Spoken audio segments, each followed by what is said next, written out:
Hello, everyone, and welcome back to another Finding Hope Through Faith. I am Daniel, your host and commentator, I guess, whatever you want to call it, narrator, narrating the stories, reading them. Anyway, hope everybody's doing well. Today we're into Joshua chapter 5. Hope everybody's doing, following their faith and doing everything they're supposed to do. But last time we were talking together, God showed another reason why he is God and why people should follow him. He made the waters stop and recede so that people could walk across the dry bed of the Jordan, which is great. Like, if people didn't believe it, then they have to believe it now, right? You would think. Anyway. But we're going to continue that story, and then we're going to end with some Book of Enoch. And we're still in book 1 of Book of Enoch, so in the parables. So let's get to it. Nothing to it but to do it. All right.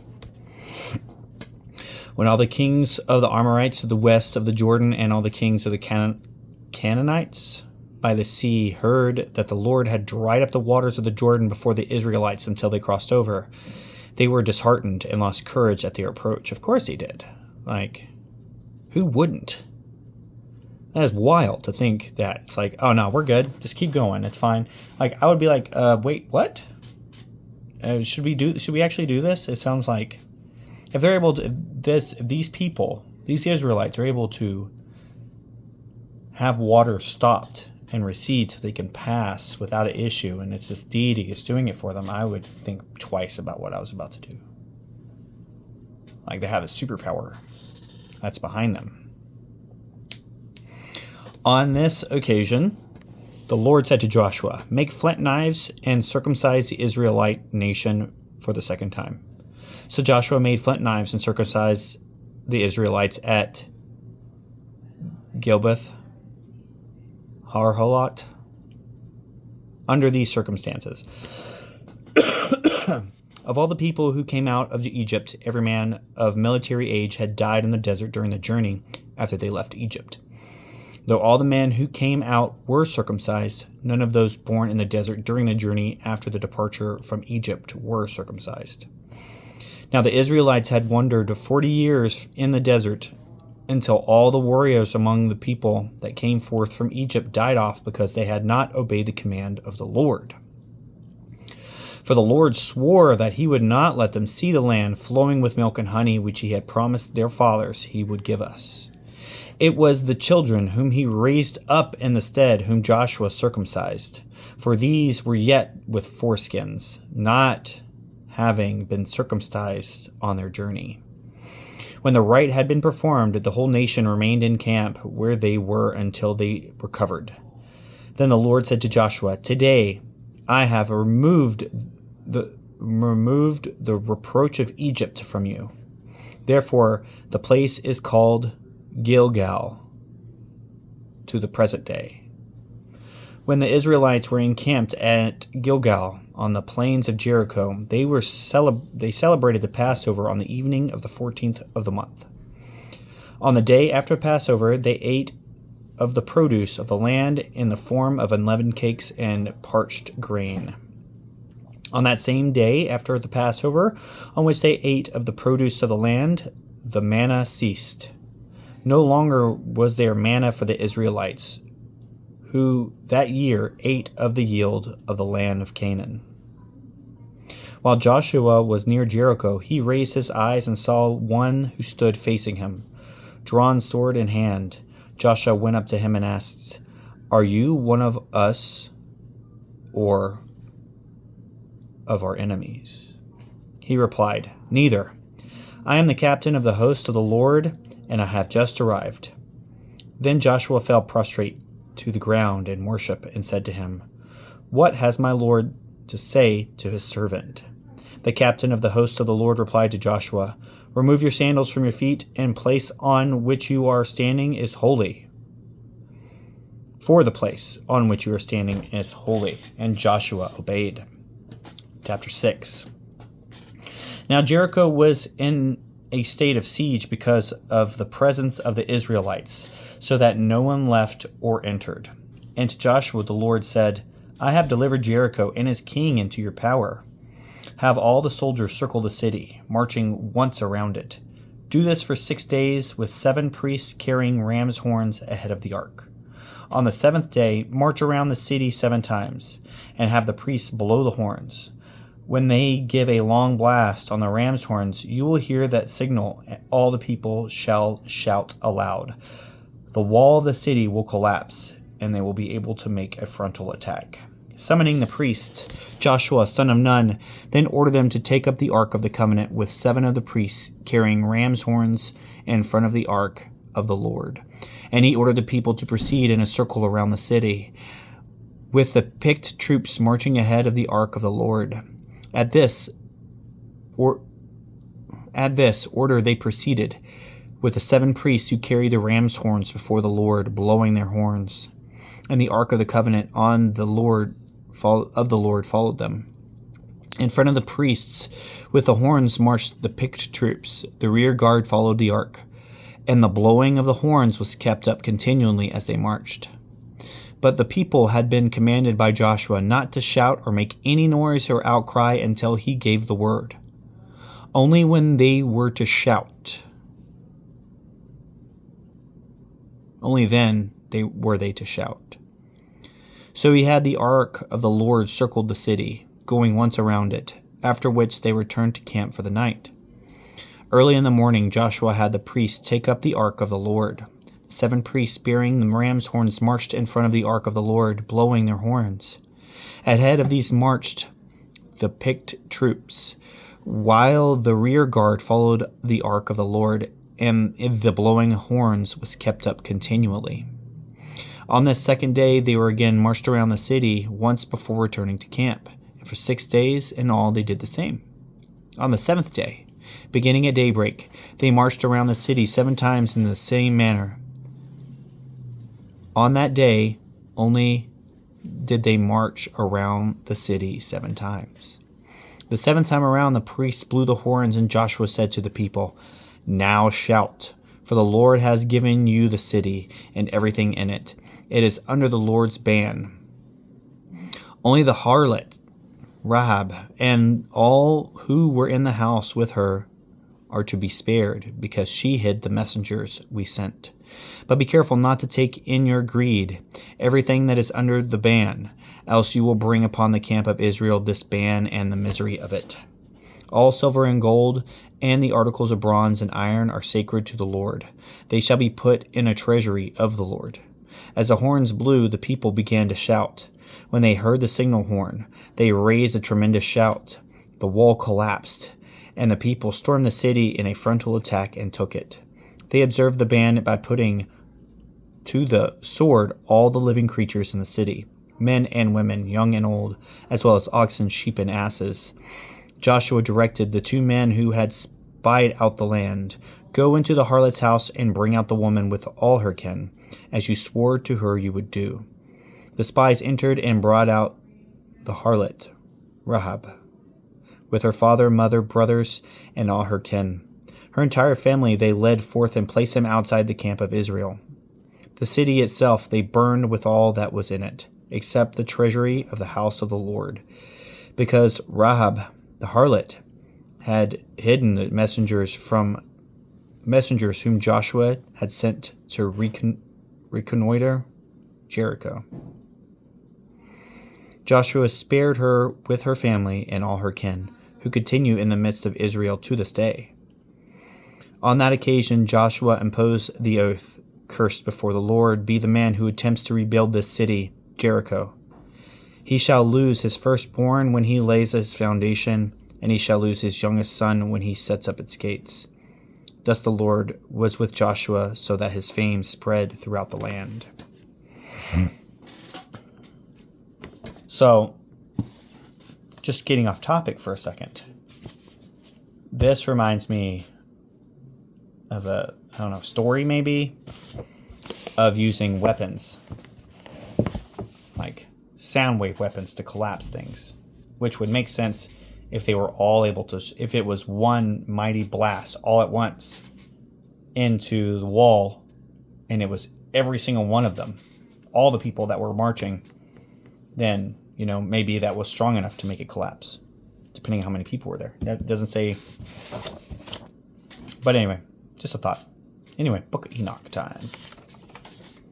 So we are in the parables, and we're in Book of Enoch 1, chapter 61. And let's see. Well, it's got still got some life left in it. So it has 108 chapters. And we are in 61, so we have a little bit of time to go before we get to it. But so let's do it. And I saw in those days how long cords were given to those angels, and they took themselves wings and flew, and went towards the north. And I asked the angel, saying unto him, Why have those angels taken these cords and gone off? And he said unto me, They have gone to measure. And the angel who went with me said unto me, These shall bring the measures of the righteous, and the ropes of the righteous to the righteous, that they must stay themselves on the name of the Lord of spirits forever and ever. The elect shall begin to dwell with the elect, and those are the measures which shall be given to faith, and which shall strengthen righteousness.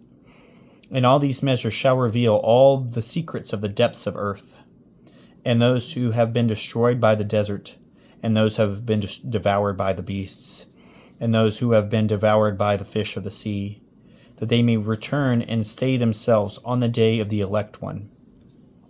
For no one shall be destroyed before the Lord of spirits, and no one can be destroyed.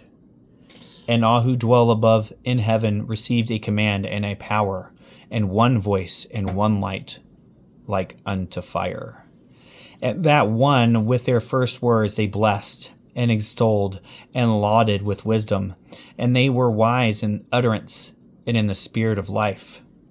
And the Lord of spirits placed the elect one on the throne of glory, and he shall judge all the works of the holy above in the heaven. And in the balance shall their deeds be weighed. And when he shall lift up his countenance to judge their secret ways according to the word of the name of the Lord of spirits, and their path according to the way of righteous judgment of the Lord of spirits, they shall then they shall with one voice speak and bless and glorify and extol and sanctify the name of the Lord of spirits.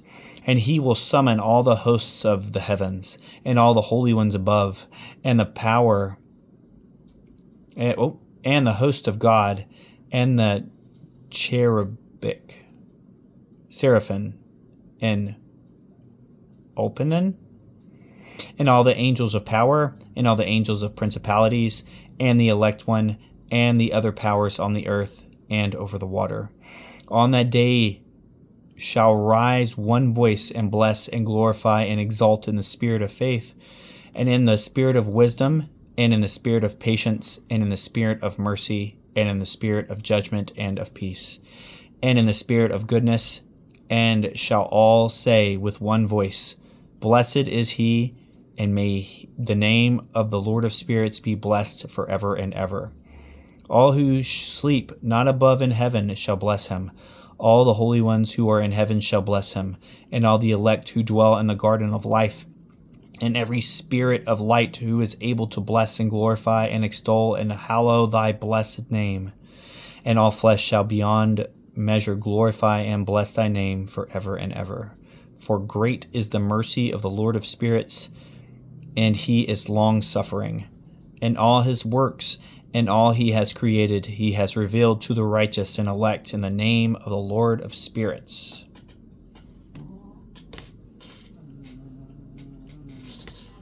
Let's keep rolling on, shall we?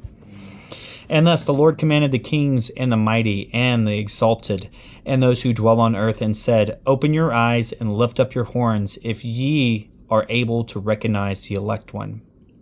And the Lord of spirits seated him on the throne of his glory, and the spirit of righteousness was poured out upon him, and the word of his mouth slays all sinners, and all the unrighteous are destroyed from before his face.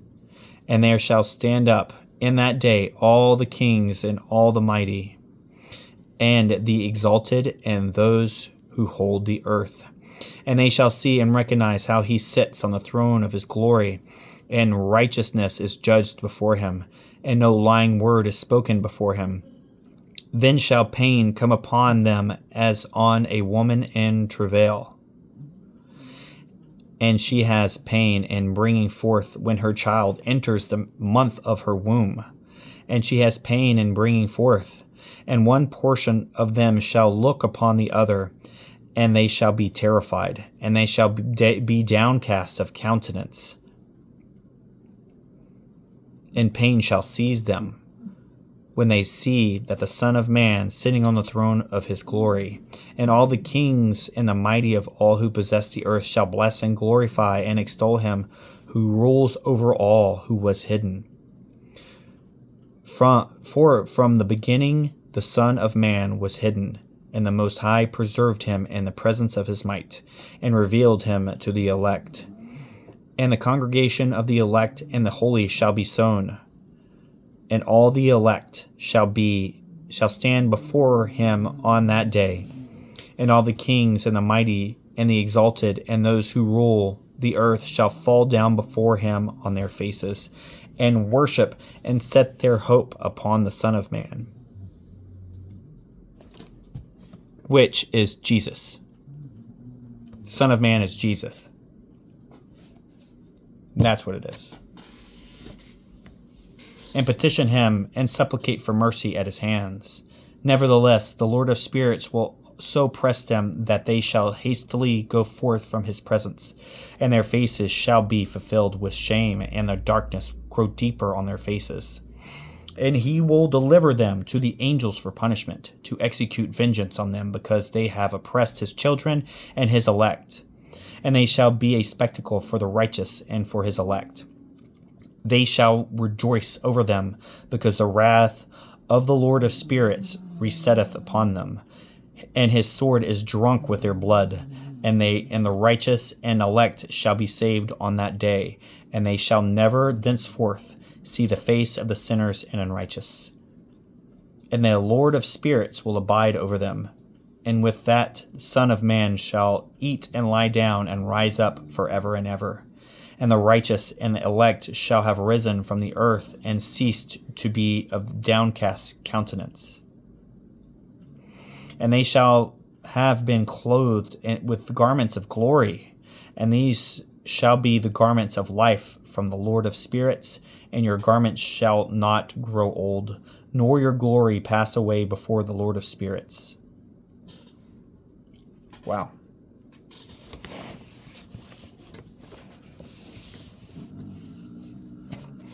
The unrighteous, man. They got a lot of things coming to them. In those days shall the mighty and the kings who possess the earth implore him to grant them a little respite from his angels of punishment, to whom they were delivered, that they might fall down and worship before the Lord of spirits and confess their sins before him. And they shall bless and glorify the Lord of spirits and say, Blessed is the Lord of spirits, and the Lord of kings, and the Lord of the mighty, and the Lord of the rich, and the Lord of the glory, and the Lord of wisdom.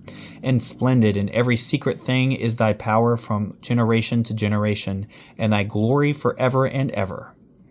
Deep are all thy secrets, and innumerable, and thy righteous is beyond reckoning. We have now learnt that we should glorify and bless the Lord of kings, and him who is king over all kings. And they shall say, would that we had rest to glorify and give thanks and confess our faith before his glory.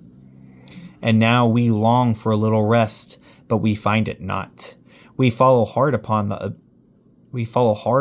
and obtain it not. And light has vanished from before us, and darkness is our dwelling place forever and ever. For we have not believed before him, nor glorified the name of the Lord of spirits, nor glorified our Lord.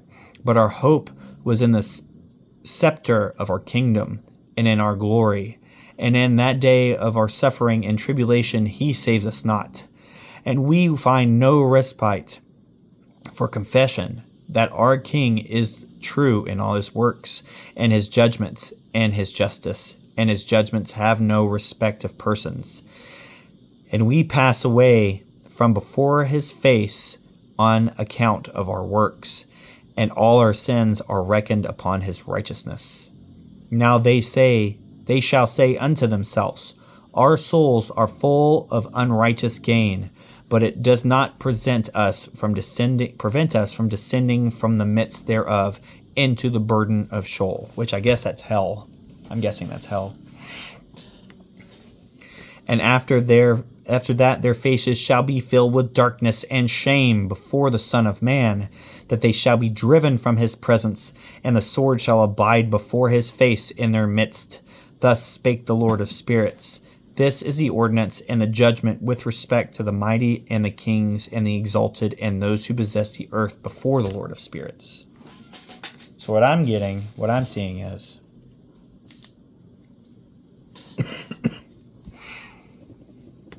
when this happens, there will be no running. There will be no hiding. The unrighteous will be punished, and the unrighteous will be punished, and their light will be taken away, and they will forever reside in darkness. I don't know about you guys, but that sounds like a terrible time. Absolutely terrible time. I'd rather go to where it's light. Just saying. Why not prepare accordingly? Just in case. Have a good day. See you next time.